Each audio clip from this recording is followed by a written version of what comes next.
GinGee GoodEarth production, Roman numeral 7, part 12, on the book A Universal History of the United States of America, page 93, July 3rd, 2020.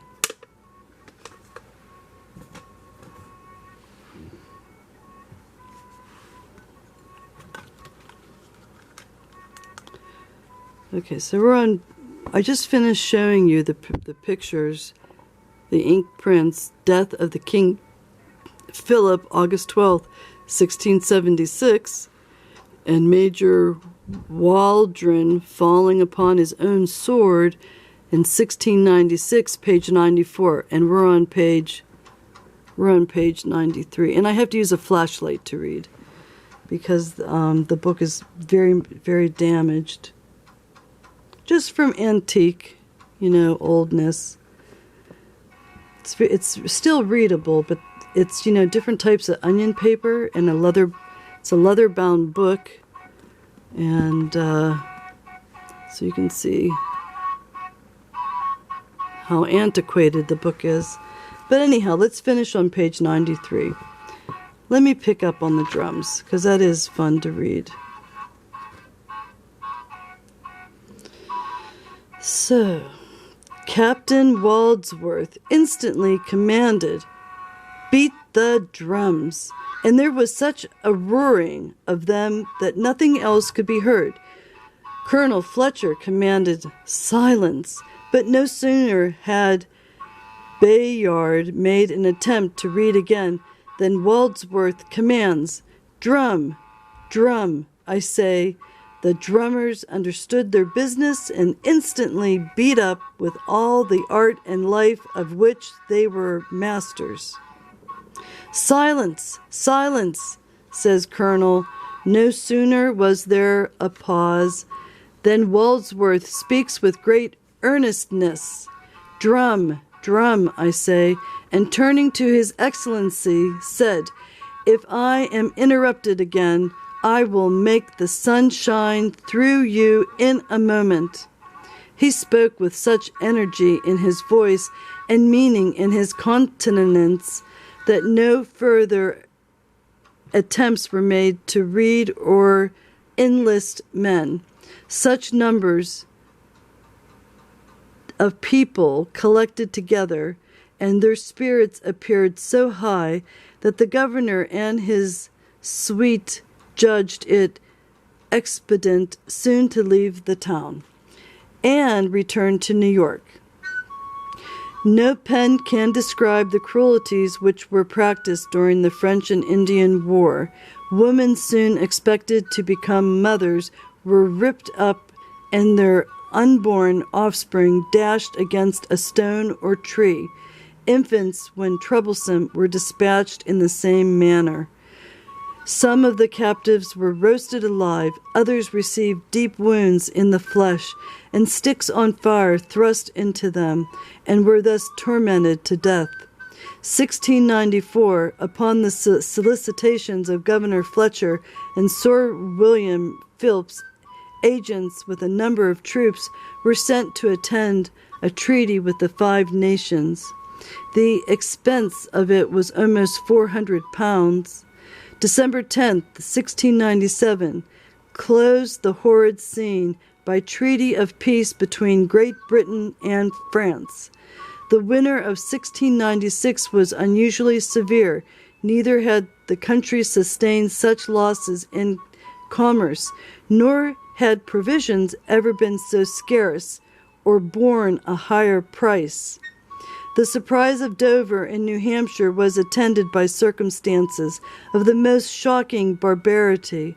That the natives had been cruelly injured by Major Waldron and the principal citizen may account for it, if not extenuate their ferocity in obtaining revenge. Having determined upon the plan of attack, they employed more than usual art to lull the suspicious of the inhabitants.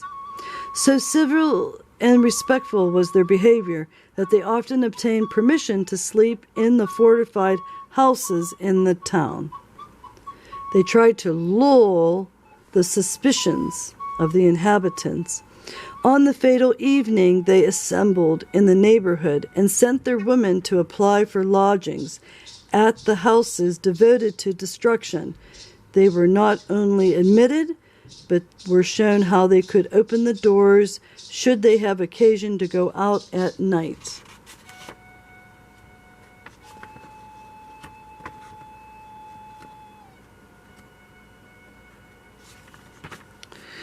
All was quiet. The doors were open, and a signal given. The Indians rushed into the Mr. Waldron's house and hastened to his apartment. Awakened by the noise, he seized his sword and drove them back. But when returning from his other arms, he was stunned with a hatchet and fell. They then dragged him into the hall, seated him in an elbow chair upon a large table, and insultingly asked him, "Who shall judge Indians now?" Each one with his knife cut gashes across his breast, saying, "I cross out my account." When the weakened with the loss of blood, he was about to fall from the table, his own sword was held under him, which put an end to his misery. At other houses, similar acts of cruelty were perpetuated. In the whole town, 23 persons were killed, 29 carried prisoners to Canada and sold to the French. The details of individual sufferings that occurred during this war, were they faithfully recorded, would excite the sympathies of the most unfeeling bosom. One instance only will serve to confirm the remark. In an attack by a body of Indians upon Haverhill, New Hampshire, in the winter of 1697, the concluding year of the war, a party of the assailants, burning with savage animosity, approached the house of a Mr. Dustin. Upon the first alarm, he flew from a neighboring field to his family, with the hope of hurrying them to a place of safety. 7 of his children he directed to flee, while he himself went to assist his wife, who was confined in her bed with an infant a week old. But before she could leave the bed, the savages arrived. In despair of rendering her assistance, Mr. Dustin flew to the door, mounted his horse, and determined in his own mind to snatch up the child which he loved best. He followed in pursuit of his little flock, but on coming up with them he found it impossible to make a selection. He determined therefore to meet his fate with them, to defend and save them from the knife of the pursuing savages, or die by their side. A body of the Indians soon came up with them, and from short distances commenced a fire upon him and his little company. For more than a mile he continued to retreat, placing himself between the fire of the Indians and his children, and returned their shots with a great spirit and success. At length he saw them all safely lodged from their bloody pursuers in a distant house. It is not easy to find a nobler instance of fortitude and courage inspired by affection than is exhibited in this heroic act. Let us ever cultivate the influence of those ties of kindred which are capable of giving so generous and elevated a direction to our actions. As Mr. Dustin quitted his house, a party of Indians entered it. Mrs. Dustin was in bed, but they had ordered her to rise instantly, and before she could finish dressing, obliged her and the nurse, who had in vain attempted to escape with the infant, to quit the house which they had plundered and burnt. In these distressing circumstances, Mrs. Dustin began her march with the other captives in the wilderness. The air was keen, and their path led through snow and deep mud, and their savage conductors delighted rather in their affliction than in alleviating their distress. The company had proceeded but a short distance when an Indian, thinking the infant an encumbrance, took it from his arms of the nurse and violently terminated its life. Such of the other captives as become weary and incapable of proceeding, the Indians killed with their tomahawks. Philby and Mrs. Dustin was both she and her nurse sustained with a wonderful energy the fatigueness and misery attended a journey of 150 miles. On their arriving at the place of their destination, they found the wigwam of the savage who claimed them to be inhabited by 12 Indians. In the ensuing April, this family set out with their captives for an Indian settlement still more remote. The captives were informed that on their arrival at that settlement they must submit to be stripped, scourged, and run the gauntlet between two files of Indians. This information carried distress to the minds of the captive women and led them promptly to devise some means of escape. Early in the morning of 31st of April, Mrs. Dustin, awakening her nurse and another fellow prisoner, dispatched 10 of the 12 Indians. While they were asleep, the other 2 escaped. The women then commenced their difficult and dangerous journey through the wilderness and at length arrived safe at Haverhill. Subsequently, they visited Boston and received from the General Court a handsome consideration for their extraordinary sufferings and heroic conduct. In 1698, the Earl of Bellamont was appointed governor. He was particularly instructed to clear the American seas of the pirates who infested them, and who, it was suspected, had even received encouragement from Governor Fletcher. The government declining to furnish the necessary naval force, the Earl, with others, engaged in a private undertaking against them.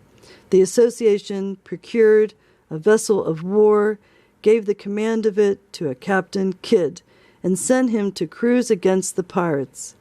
He had been but a short time at sea, when, disregarding his instructions, he made a new contact with his crew, and on the Atlantic and Indian Ocean became himself a daring, atrocious, and successful pirate. 3 years afterwards, he returned, burned his vessel, and appeared publicly in Boston. He was apprehended and sent to England, where he was tried and executed.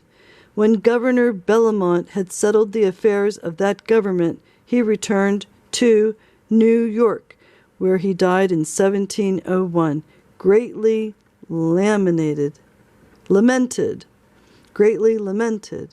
Scarcely had the colonies recovered from the war which ended in 1697 before they were again involved in the horrors of another war with the French, Indians, and Spaniards, which continued from 1702 to March 31st, 1713.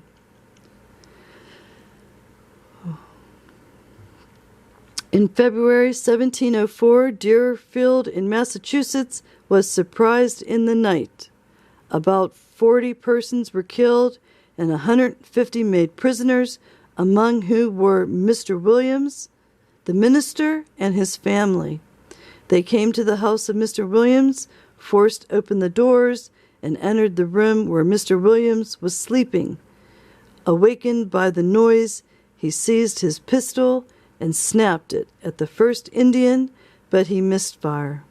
The house was then plundered, and 2 of his children and a black female servant were butchered before his eyes.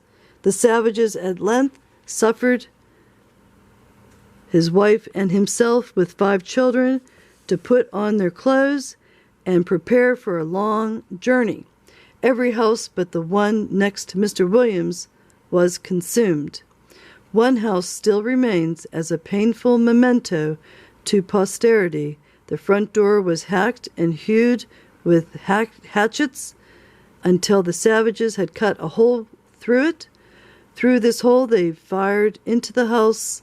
This door, which still bears its ancient wounds, and the hole, closed only by a board tacked on within, remains now as the savages left it, and is the most interesting monument. Through the windows they also fired, and 1 bullet killed the female head of the family sitting up in bed, and the mark of that bullet, as well as 4 others, is visible in the room.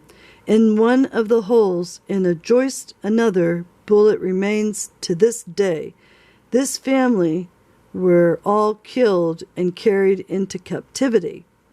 The second day Mrs. Williams began to fail and could go no further. Her husband requested permission